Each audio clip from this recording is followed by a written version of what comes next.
crimson sky bleeds into the sands of an endless desert. The air shimmers with invisible fire, the light bending, trembling, as if it too is remembering. There, between ruined columns and the hush of forgotten chants, something stirs in the dust.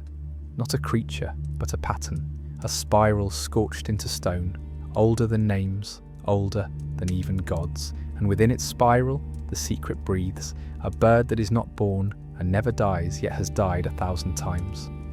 The Phoenix. Known by many names, Bennu in Egypt, Fenghuang in China, Simurgh in Persia, always the same song: fire and flight, ash and return. The story drifts like incense through centuries, sweet and terrible. It promises rebirth, yet always whispers of burning. The people who carried this myth, who carved it into temple walls and painted it on silk, did not just tell of a beautiful bird. They told of something vast, something cosmic, something that binds the pulse of all living things to the rhythm of destruction and renewal. In the Nile's ebb and flow, the ancient Egyptians saw time not as a line, but as a circle. They watched the sun sink each evening, like a dying god, and rise again in glory. And so they dreamed of the Bennu, the soul of the sun, perched upon the primordial mound where life first began. It did not come from egg or womb. It sang itself into being, a cry so perfect that the gods paused to listen, and in that stillness the world began. But fire is a dangerous god to worship. The phoenix was not merely a symbol of beauty or peace, it was terror wrapped in gold. To be reborn, it had to die, not of age but by choice. In every legend, the bird builds its own funeral pyre. It gathers cinnamon, myrrh, frankincense, sacred scents of embalming, and sets itself alight, alone, deliberate, sovereign in its suffering. It is this self-consuming act, this embrace of annihilation, that made the phoenix not just a myth, but a mirror. Because within the story of the phoenix lies a question humanity has never stopped asking: can the soul endure its own death? The answer, if it exists, is not simple, because the phoenix is not a creature of escape. It does not fly from pain, it walks into the fire, it teaches not immortality, but transformation, and the cost of it. What burns is not the body, but the past. What rises is not the same bird, but something remembering the shape of flight. Across the world, others dreamed similar dreams. In China, the Fenghuang ruled over harmony, paired in celestial union with the dragon. But even in its regal grace, the shadow of burning lingered. In Persia, the Simurgh nested in the branches of the tree of knowledge, weeping tears of fire that fell like prophecy.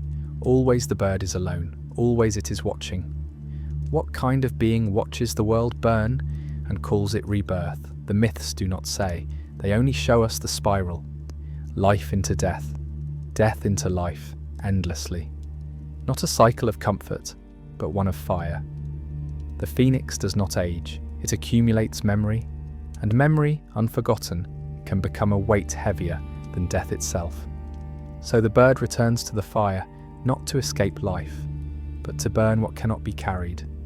In that act is both wisdom and sorrow, because to rise again, one must be willing to lose what was sacred. And so the myth lingers, on parchment, on tomb walls, in lullabies sung to frighten children. It is more than a symbol, it is an initiation, an ordeal by flame. And yet, not every fire is sacred, not every rising is pure. Some flames are forged in conquest, some rebirths are masks for erasure. The phoenix, for all its splendor, has also been a symbol wielded by empires. Cloaked in gold, it has sat atop thrones, crowned rulers, and justified dominion beneath the guise of divine renewal. In the city of Heliopolis, the city of the sun, the priests spoke of the Bennu bird as an eternal witness. It watched the creation of the world, circled above the waters of chaos, and returned each 500 years to its shrine. They claimed it carried the soul of Ra, the sun god, in its beating wings. But even in those chants, echoing beneath pillars of light, there was fear. For when the phoenix returned, something had to die. that death was not always metaphysical. Dynasties fell, temples crumbled, names were erased. A new phoenix would rise from the ashes, but it would not carry the same song. It would bear the same shape, but a different memory. Rebirth is never clean. It is brutal, selective, and soaked in silence. Later, in Rome, the bird was remade once more. No longer divine, it became imperial. Emperors claimed its image as proof of their undying rule. The phoenix became an emblem on coins, carved into arches, a promise that Rome, like the bird, would never truly fall. But the empire did fall, slowly, with screams, with betrayals, with rot, and when it rose again in the form of Byzantium, the phoenix followed. Reborn with a new crown, but the same eyes. This was not myth anymore, it was propaganda. The sacred fire had been captured, but the myth could not be caged forever. In the east, far from the marble decadence of fallen Rome, the phoenix became a guardian of balance. The Chinese Fenghuang did not burn in flames, but shimmered in all colours, a harmony of yin and yang. It was not one bird, but a fusion, male and female, earth and sky. It came not with death, but with peace. Its appearance signalled the rule of a wise sovereign and the flowering of the world. And yet, even here, the ghost of the fire lingered, because harmony too demands sacrifice. To preserve balance, something must always be surrendered. The Fenghuang did not burn because it was beyond the cycle, but those who sought to summon it often burned themselves.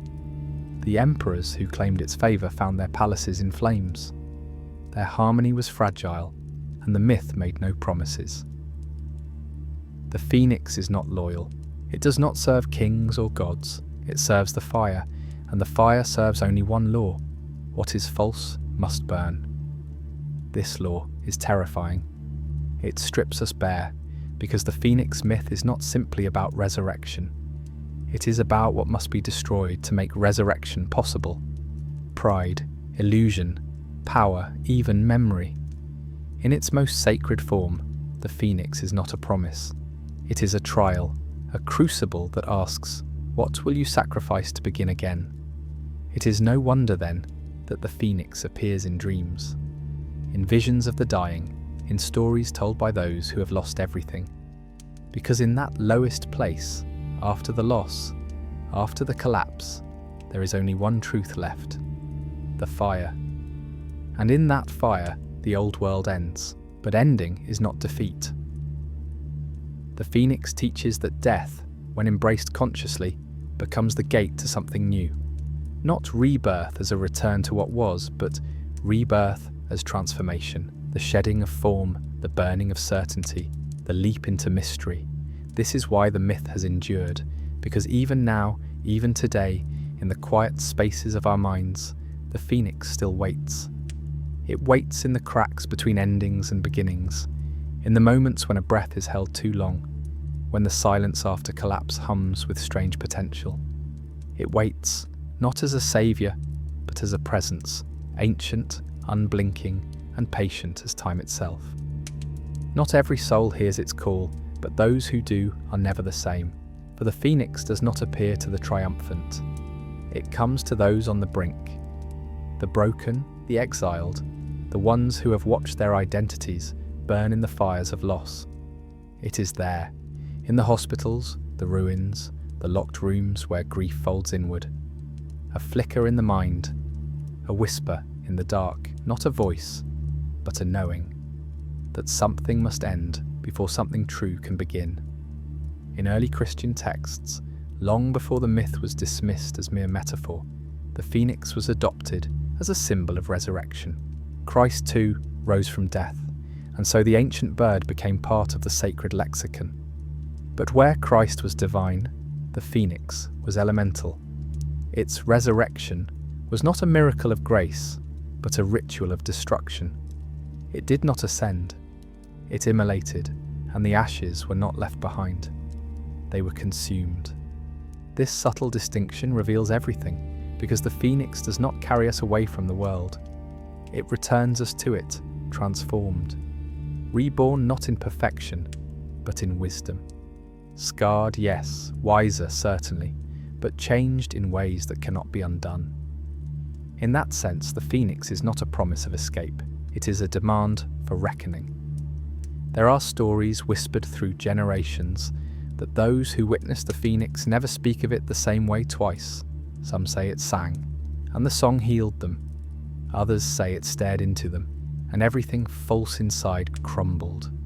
Still others say it showed them a mirror, and in that mirror they saw a version of themselves they had long buried. The child, the wanderer, the one who remembers. What the phoenix truly burns is illusion, and in burning it, it restores something older than hope, clarity. This is why the myth refuses to die, why it has crossed oceans and borders, changed feathers and names, and still emerged whole. It is not a story rooted in place. It is a story rooted in the psyche, a flame passed hand to hand across cultures, each shaping it anew, each drawing from it the same primal truth. To be born again, something must be given up. Sometimes everything. We see this pattern in the bones of myth, in the ashes of Troy, in the flooded temples of India, in the blackened altars of forgotten gods. Always the fire comes, and always something rises after. But the phoenix is not concerned with empires.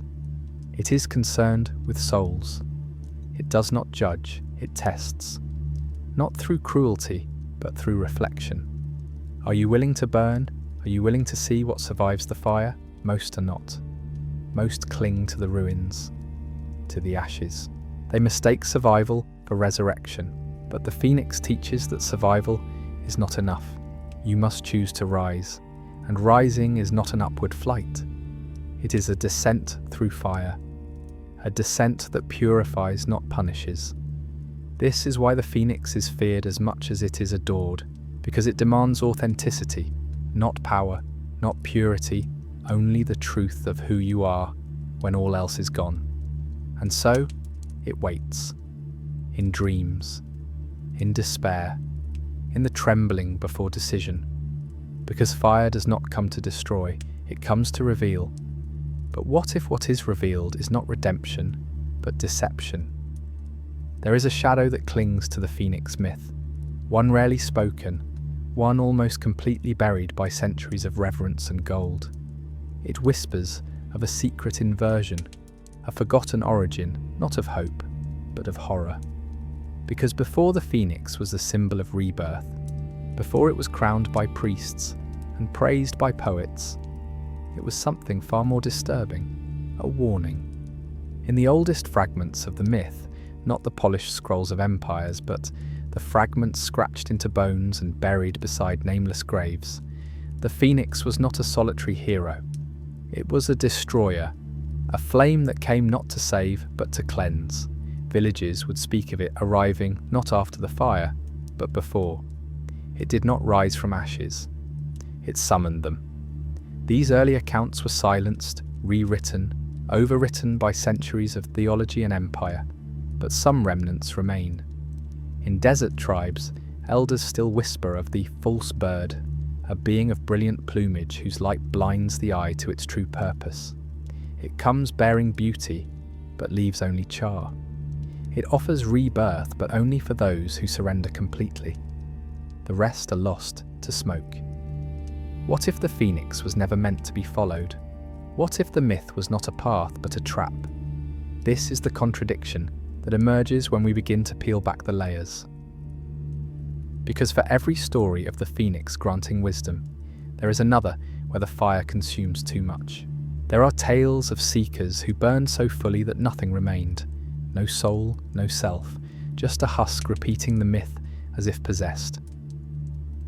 They became mouthpieces for the flame, not its students. It raises a difficult question. Is the phoenix a liberator or a devourer? Even in psychological terms, the metaphor becomes slippery. The fire that purifies can also obliterate. Not every descent into the self ends in transformation. Some end in madness, in forgetting. The ego is not always strong enough to survive the blaze. The myth invites us to burn, but it does not guarantee we will return. and yet we romanticize it because the story is beautiful. The bird rising in flame, the circle completed, the old self dissolved. It is a spectacle of transcendence, but beauty can seduce. Myths like dreams can lead us deeper into the labyrinth rather than out. And sometimes what we call enlightenment is just another form of forgetting.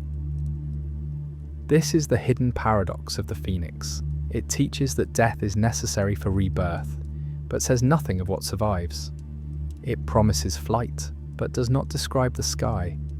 It lures us with fire, but does not name what burns. Perhaps that is why the myth has endured. Not because it offers truth, but because it offers mystery, and mystery is more powerful than certainty. In the deepest parts of the myth, the phoenix does not speak. It does not explain. It appears. It burns. It vanishes, and we are left to interpret the smoke. Some see divinity, others see warning, but all who see it are changed. And that perhaps is the only truth the phoenix truly offers. Change, not salvation, not clarity, only transformation, whatever the cost, because once you've seen the fire, you are never the same. And yet, not all who witness the fire rise from it. For some, the encounter with the phoenix does not ignite transformation, but shatters identity. What if this myth, revered for its promise of rebirth, is also a tale of loss? Not of the self, but of the world's illusion. A myth not of healing, but of stripping. There is a chilling silence in the aftermath of revelation. Many who speak of mystical rebirth describe not joy, but disorientation. They emerge not elevated, but hollow, as if the fire took too much, as if in burning away the false, it scorched the real as well. The phoenix in this light becomes not a symbol of transcendence, but of psychological collapse, a rite that leaves no way back. Ancient Gnostic texts speak in riddles about this kind of fire. They describe a light that blinds and a truth that burns the tongue. In these obscure fragments, the phoenix appears not as a savior, but as a gatekeeper, one who tests the seeker's readiness. Not with riddles, but with ruin. If you approach the sacred unprepared, you are not transformed. You are consumed. Here the myth twists, because to seek transformation without humility is to invoke the fire as punishment, not purification.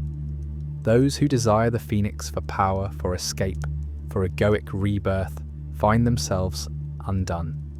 It is not a gift to be taken. It is an ordeal to be survived. In this darker telling, the phoenix is not a reward.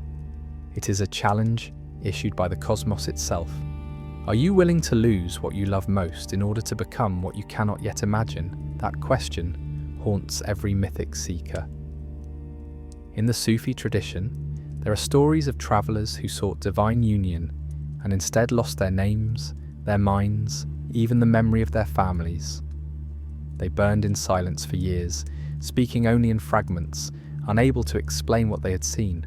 Some called it madness, others called it awakening. The line is thin. The fire does not care, and yet we keep returning to it.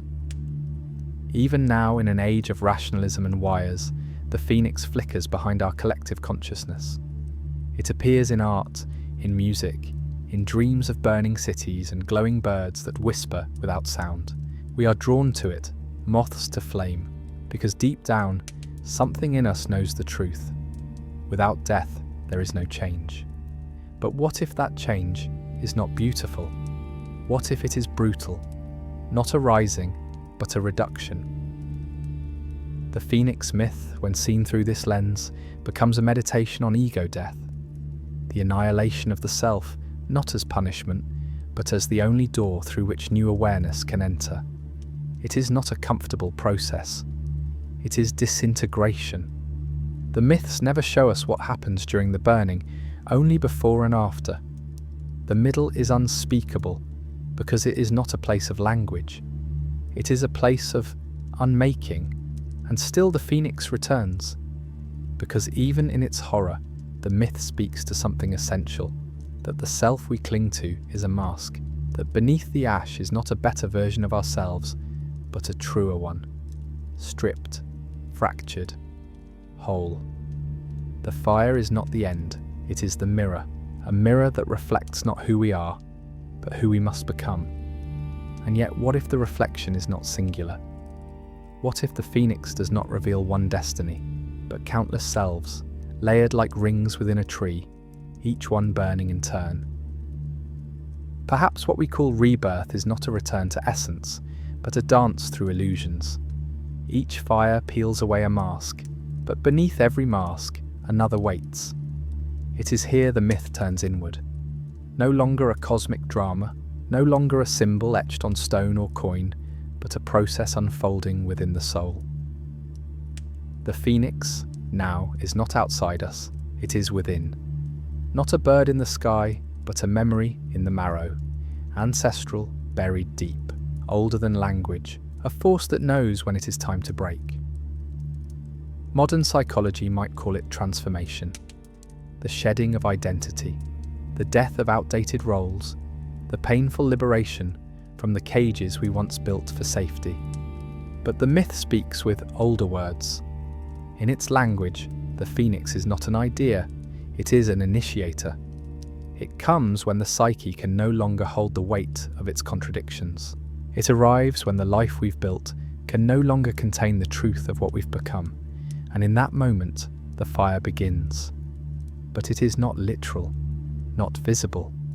It begins in dreams, in the cracking of certainties, in the strange quiet that follows the collapse of belief. The phoenix does not always burn with flames. Sometimes it burns with silence. In alchemy, fire was never simply destructive. It was the stage of calcination, the breaking down of matter to its raw essential form.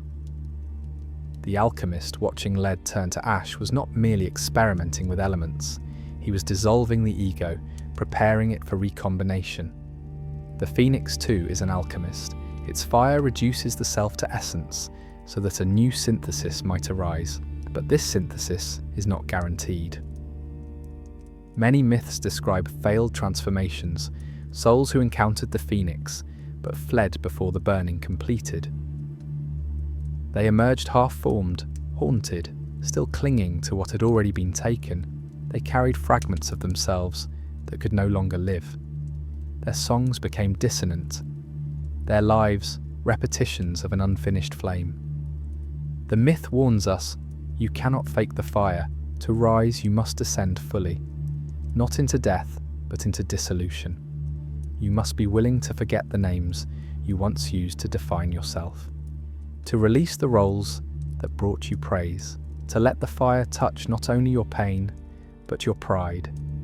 And then in that darkness, not immediately, not magically, something begins to pulse. Not a bird, not yet, just warmth, a center, the beginning of reconstitution. This is not rebirth in the way we imagine. It is not glorious, it is not clean. It is raw, cellular, instinctual. It does not restore what was lost, it reconfigures what remains. The phoenix teaches that wholeness is not the recovery of the old self, but the acceptance of a new form forged from fracture. You rise, but not as who you were. You rise as who you have become. And in that becoming, you are no longer bound to the old myth. You are now writing your own. And yet, as with all creation, there is fear. To write a new myth is to relinquish the safety of old ones. The phoenix may rise from its ashes, but the ashes are familiar. They are warm with memory. What comes next is unknown. A shape without a name, a self that has never been seen before. This is where many falter. The fire has passed, the mask has burned, but the silence afterwards stretches on. It is not a triumphant return. It is a waiting, a gestation. The soul, raw and stripped of its old armor, stumbles into the liminal, no longer who it was, not yet who it will be. And here too, the phoenix myth offers its guidance, because the phoenix does not leap from the flame fully formed. It emerges slowly, smouldering, feather by feather. In some versions of the story, it cannot fly at first. It must crawl from the pyre. It must relearn its body. Its wings are wet with ash and memory. there is no applause, there is only breath. This is the truth beneath the symbol. That rebirth is not sudden, it is tender, awkward, often invisible to others. We rise not in bursts of glory, but in quiet acts of courage, speaking again after silence, stepping forward after betrayal, trusting again after abandonment. These are the new feathers. Fragile, necessary, the world does not always recognize the phoenix in us. It sees only the smoke, the change, the discomfort. Friends may drift, family may not understand.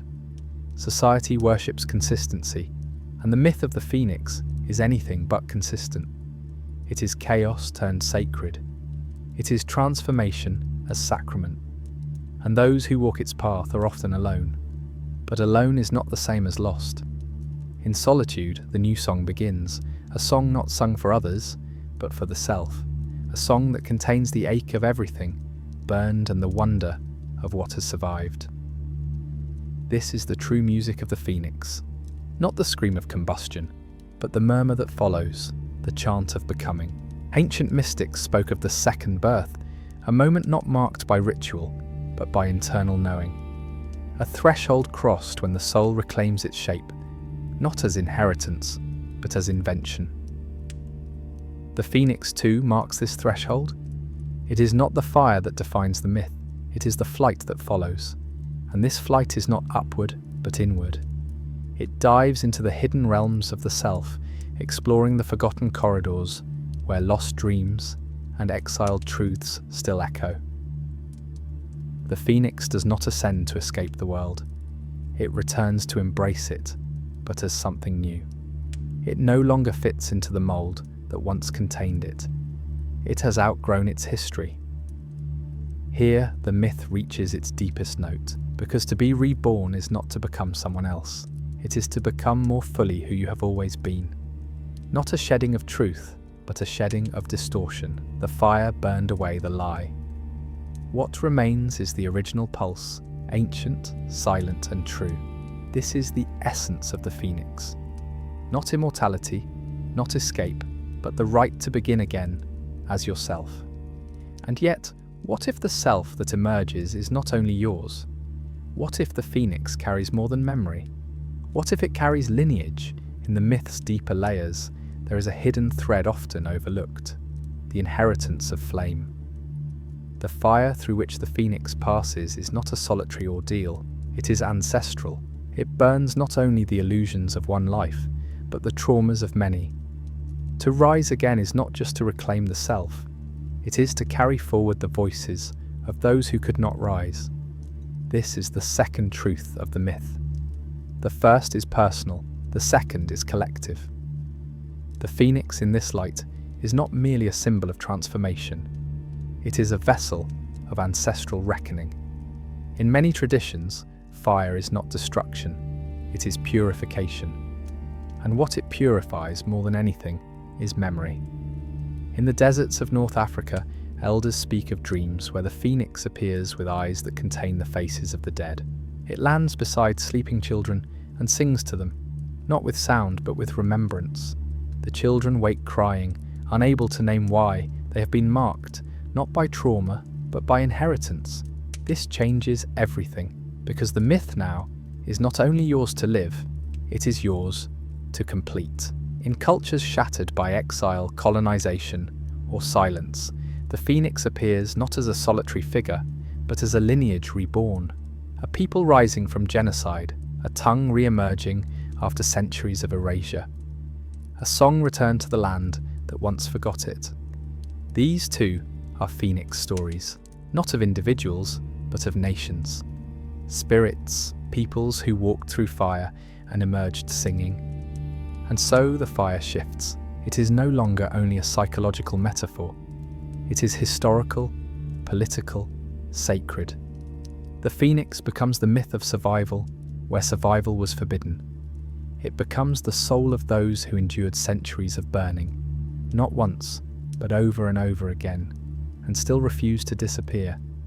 But this rebirth is not without pain, because to carry the ancestral fire is also to carry the ancestral wound. The phoenix may rise with shimmering wings, but the ash it leaves behind is full of names. Some cannot be spoken, some were taken before they could be remembered. And yet, through us, they speak. This is the paradox of inheritance, that what we rise from is not only our own past, but the past of those whose blood sings in our veins. The phoenix is not a single bird, it is a line, a succession, a chain of fire stretching back to the first dream.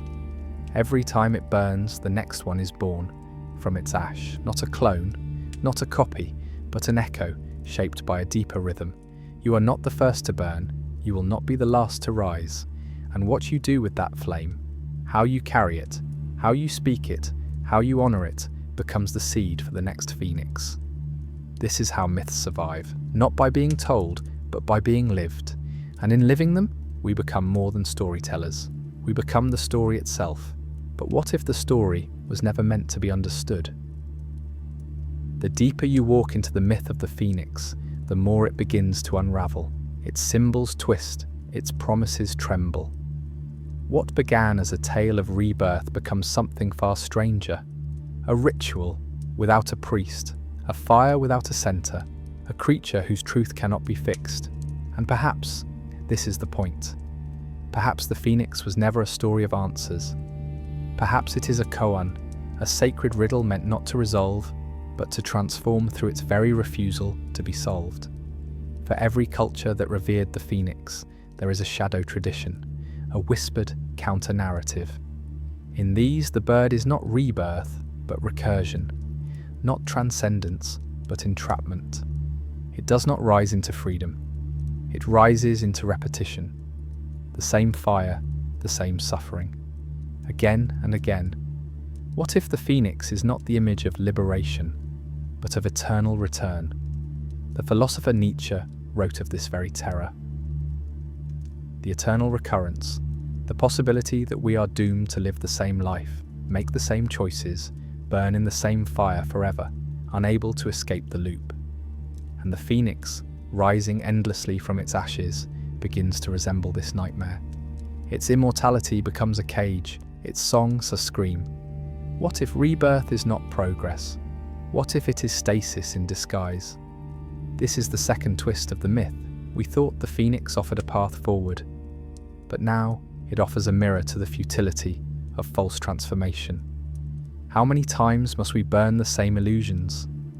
How many lifetimes must we rise only to fall again into the arms of the same myths? The danger lies in mistaking the fire for change, because fire by itself does not heal, it consumes, and what is consumed is often replaced by another illusion, cleaner, brighter, but no more true. The phoenix may burn its past, but it carries forward its pattern. What changes is not always the soul, but the costume it wears. And so, we must ask, what does it mean to truly change? Not just to rise in a different shape, but to break the cycle entirely? This question haunts the myth, and in its silence, we begin to see the phoenix not as a promise, but as a test we keep failing, over and over. Not because we are weak, but because the myth itself has become distorted. We have made it beautiful, we have polished its bones, but we have forgotten its original purpose. In the oldest carvings, the phoenix was not beloved. It was feared. It did not bring comfort.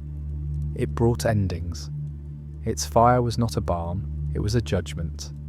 The bird arrived when a civilization had lost its way, when the gods had stopped listening, when the rivers ran backward, when the names of things no longer held power. The phoenix did not come to save, it came to end. But what if this too is grace?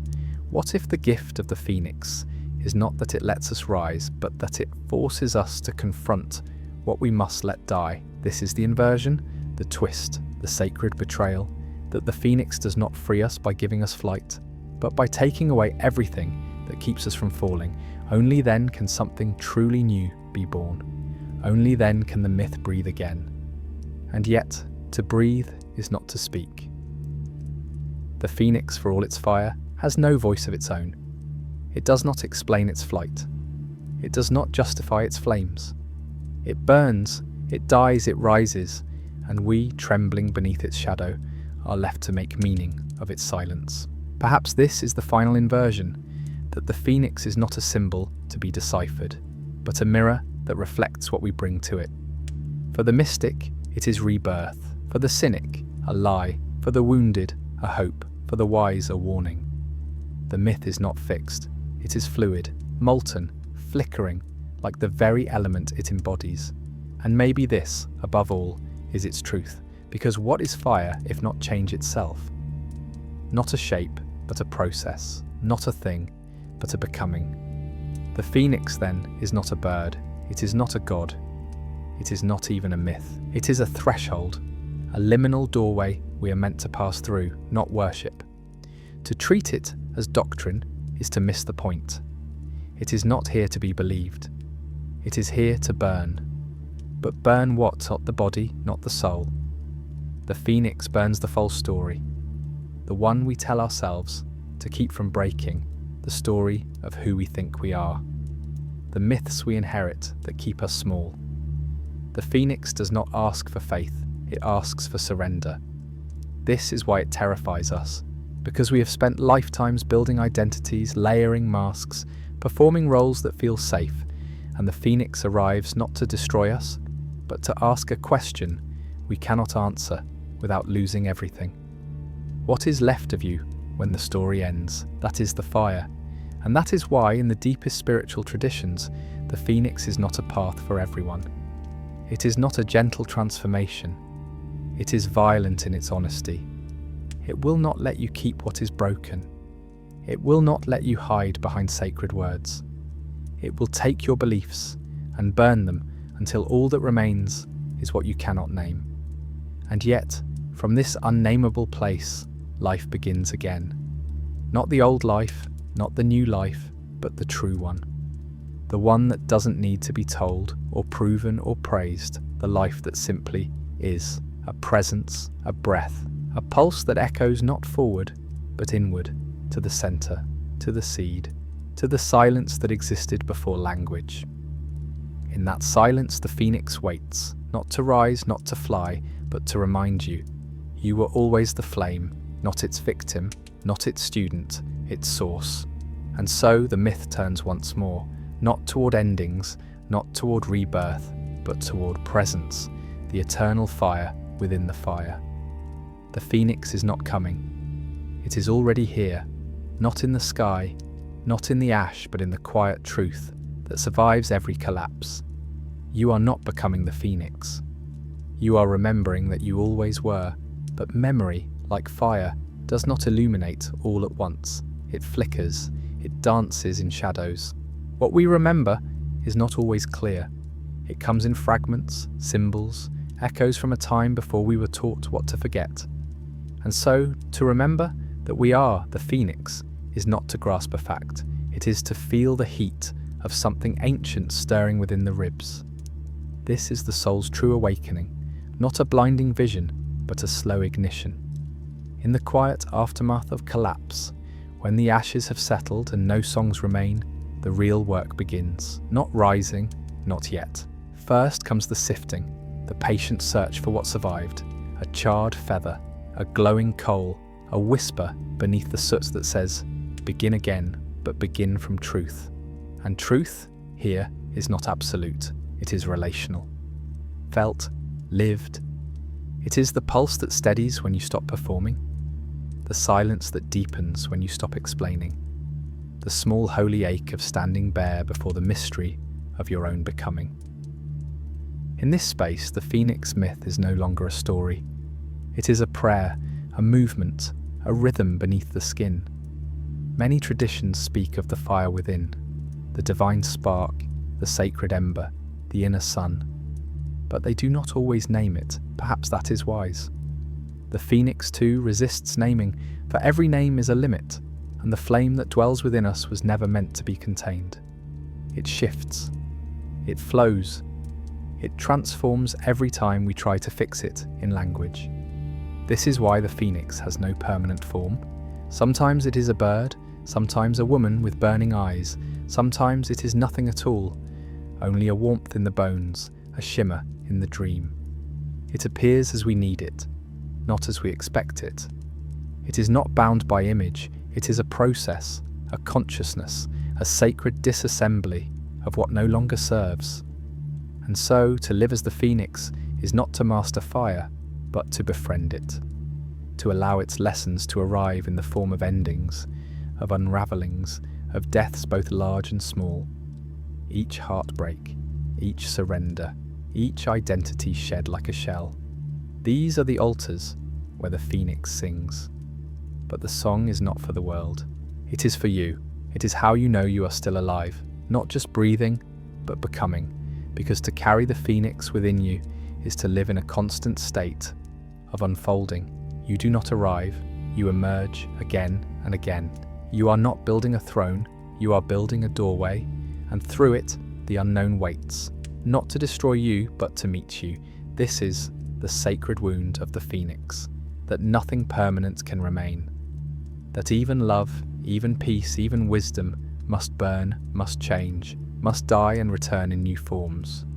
And in this way, the myth becomes a comfort, not in what it saves, but in what it reveals. Everything is always becoming, and nothing is ever truly lost. And if that is true, then grief is not the end of the myth. It is its language, because to become the phoenix is not to avoid sorrow, but to sanctify it. To walk through the valley of your own unmaking with reverence, not resistance. There is no fire without fuel, and what feeds the flame is often our deepest ache. The people we've lost, the selves we've buried, the futures that never came. But in the phoenix's fire, even grief is transfigured. It becomes an offering, a sacred burn. This is not poetic comfort, it is a lived truth, known to those who have watched the world end and still found the strength to breathe, who have stood at the edge of memory, holding ashes that once had names, and whispered, "Let this be the beginning." These are the quiet initiates of the phoenix, not mystics in towers, but ordinary souls who have learned to rise without applause. There is something profoundly human in this myth, because at some point, all of us are asked to die, not in body, but in story, to let go of the version of life that once held us. A marriage, a belief, a dream. When it falls apart, we stand in the ruins asking, "Who am I now?" And the phoenix, wordless and wild, answers not with comfort, but with flame. Not to punish, but to invite. There is another path, it says, but it begins in letting go. In this way, the myth becomes a mirror of healing. Not the soft kind, the holy kind. The kind that does not erase the wound, but transforms it into light. In many ancient healing rituals, fire was used not to destroy, but to purify. Illness was burned out, pain was sung to through flame. The phoenix, then, is not only a symbol of rebirth, it is a medicine spirit, a guardian of sacred endings. And sacred endings are different from loss. Loss is what the world sees. Sacred ending is what the soul knows. It knows when it is time to close a chapter, to release a name, to die, metaphorically, into something more aligned.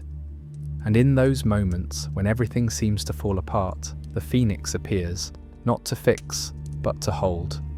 Not to erase pain, but to make it holy, because this is the real secret of the myth. That fire is love, in its fiercest form. It burns not to harm, but to heal, to reveal, to cleanse the layers of illusion, until only truth remains. But truth is rarely comfortable. It arrives in flames, in silence, in the long, trembling exhale that comes after grief has taken its toll.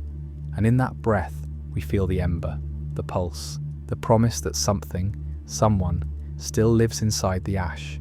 And so we rise, not as who we were, not even as who we hope to become, but as the sacred consequence of everything we've ever lost. We rise not in spite of grief, but because of it, because grief is a teacher, and its lesson is not sorrow, it is truth. The truth that nothing we love is ever truly lost. It changes form. It passes through us like fire through paper, altering our shape forever. The phoenix does not rise away from grief. It carries it, feathered in ash, woven into its wingspan like a prayer in flight. This is the sacred weight of transformation. The understanding that to be reborn is not to forget, but to integrate. To hold the memory of what once was as sacred ground beneath the feet of what now becomes. And so the myth becomes less about flame and more about remembrance. We are not rising out of the past, we are rising with it. In the Andean highlands, stories are told of birds that carry messages to the ancestors. Not to speak, but to listen, they return with silence in their feathers and dreams in their eyes. In these traditions, the phoenix is not a symbol of conquest or self-mastery. It is a keeper of memory, a steward of all that burned and was not abandoned. This reframes everything, because the final flight of the phoenix is not a triumph. It is a return to the beginning, yes, but also a return to meaning. A way of saying, I have survived not as a stranger to my wounds, but as their witness. I do not deny the fire, I carry it. In many myths, the phoenix sings before it dies, but in some rare versions, it also sings after it rises. A song not of glory, but of reverence. A soft, aching melody that says, I remember. The ashes, the silence, the sacred break, all of it lives in the song. Nothing was wasted, nothing was in vain. This is the truest power of the myth. Not that it promises survival, but that it offers meaning to the ones who survive. Because survival without meaning is just endurance. But survival with remembrance is sacred. It turns suffering into myth, and myth into guide. It turns the individual journey into a path others can follow, not to copy, but to feel less alone. And in that feeling, we are lifted.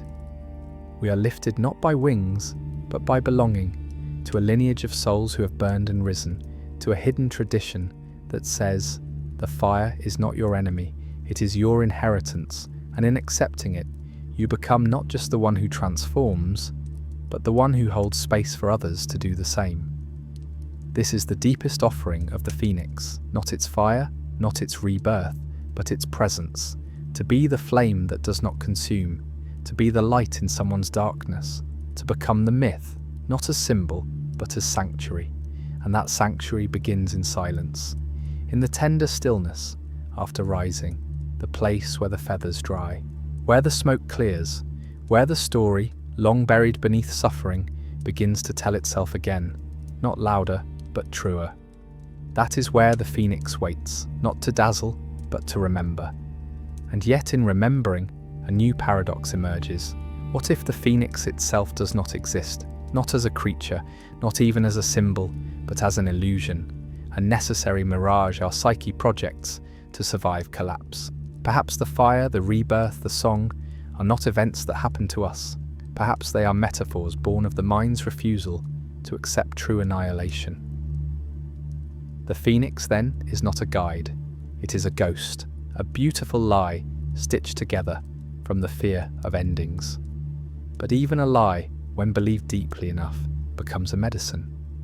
This is the final twist. The myth that has carried us this far, that has held us through darkness, given form to our grief, whispered through the fire, was never real. And yet, its unreality does not make it useless. It makes it sacred. Because what is a myth if not a language for the ineffable? What is a symbol if not a container for what cannot be said? In this light, the phoenix is not the truth. It is the path toward truth, a mask worn by the mystery. And like all masks, it must be removed, not to reveal deception, but to reveal the face behind the flame. The self that no longer needs to rise. The one that has learned, finally, how to remain. Because the true end of the myth is not transformation, it is stillness. Presence, the quiet certainty that you were never broken to begin with, only shedding illusions, layer by layer, fire by fire, until only essence remained. The phoenix, then, was never your destination. It was the fire alarm that woke you up. And waking up is a different kind of burning. It doesn't consume, it clarifies. It reveals that the fire you feared was always your own awareness. A force not of destruction, but of seeing clearly. The end of myth is the beginning of being, and being, unlike becoming, requires no symbol. It simply is. This is the sacred betrayal, the final act of the phoenix. It leads you to its altar, sings to you of cycles and flames, an endless renewal, and then disappears, leaving you alone with nothing but silence and breath.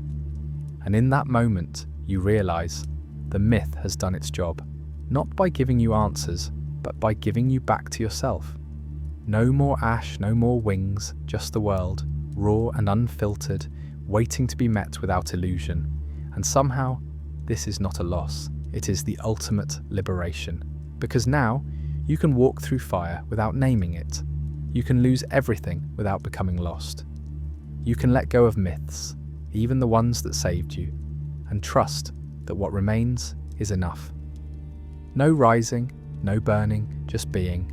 And in that being, the true mystery opens, one that cannot be told, only lived, and so the myth dissolves. The fire fades, the wings fold inward, no longer needed. What remains is not a creature, not a legend, but a presence, vast, quiet, enduring. You are no longer in the story of the phoenix. You are in the space the story was preparing you to enter. The space beyond narrative. The sacred now. In this stillness, something astonishing happens. The self you thought would emerge, transformed, empowered, reborn, never appears. Instead, there is only breath, and that breath is enough. It does not strive, it does not perform, it does not seek to be seen, it simply is. And in its rhythm, you realize the ultimate truth the phoenix was hiding. There is no becoming, only being. This is not a negation of the journey, but its completion. Every burning, every collapse, every rising. It was never about reaching something new. It was about remembering something eternal. The phoenix was the map, but the destination is this. A life lived without illusion, without resistance, without the need to rise, because to truly rise is not to change form. It is to stop fleeing yourself. And what you find when you stop, truly stop, is not a perfected self, but a sacred emptiness. Not a void, but a fullness beyond form, an essence untouched by myth or memory. In some traditions, it is called the ground of being. In others, the still point. In the silence that remains, it is simply known as home. This is where the phoenix has led you, not to become something, but to return to what was always here, a fire that no longer burns, a flame that only warms, a light without shadow. In this light, all myths fall away. Not in rejection, but in reverence. You bow to them as you would bow to old teachers, grateful for what they revealed, but you no longer need them. You no longer mistake the symbol for the source. You have become the source, and in that becoming, the story ends. Or rather, it begins again, not as myth, but as life. The phoenix no longer needs to rise because you have, and you are not flying toward heaven. You are standing firmly on the earth, eyes open, heart unguarded, soul unmasked. This is the final mystery, that the phoenix was never a bird. It was your name, spoken in fire, now spoken in peace. Thank you for walking this spiral path through fire, memory, and myth, and for letting the phoenix speak not just through history, but through the deep language of your own becoming. Here on Forgotten Lore, we tell stories not to explain the world, but to re-enchant it. Stories that echo like old prayers. Stories that remember what modern life forgets. If this journey moved something in you, I invite you to join us again, to keep the ember lit. Until next time, may you walk gently through your own ashes. And when the time comes, may you rise, not as a legend, but as yourself.